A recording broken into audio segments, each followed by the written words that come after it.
هذه المراسلة اللي صيفطنا كجامعة وطنية قطاع فلاحي السيد وزير التشغيل هي بمثابة تذكير بطلب ديال اللقاء كنا ديجا طرحناه عليه في 20 مايو المنصرم، واللي كيتضمن المطالب الأساسية والمركزية ديال العاملات والعمال الزراعيين على الصعيد الوطني. الأمر كيتعلق بمليون عامل وعاملة زراعية كيعيشوا أوضاع مأساوية ولا حوار مركزي في شأن المطالب ديالهم والأوضاع ديالهم، بالرغم من أننا كنحاولوا نعقدوا هذه اللقاءات هادو من أجل حل حالات الملفات ديالهم، وعلى رأسها موضوع ديال السميك والسماك. كتعرفوا نتوما وكيعرف الرأي العام بأنه حصل اتفاق في 2011 و 2022 على حذف هذاك الفارق اللي كاين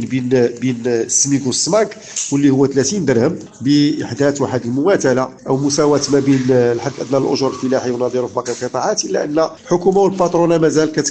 كتخترق الذرائع باش ما تعطيش هذه المساواه في الاجر العمال الزراعيين. بالاضافه للظروف ديال التشغيل اللي كتعرفوها كاملين، انه كاين ظروف ديال التشغيل اللي يعني الهشاشه والسيطره ديال السمسره في اليد العامله على حساب العرق ديال العاملات والعمال الزراعيين، ناهيك على المشكل ديال الصحه والسلامه والظروف ديال العمل ديالهم اللي هي كلشي كيعرفها انها ظروف قاسيه وما فيهاش احتياطات اللي كتضمن السلامه والصحه للعاملات والعمال. بالاضافه للنقل ديال العاملات والعمال الزراعيين في ظروف اللي يشهد الراي العام بوفاه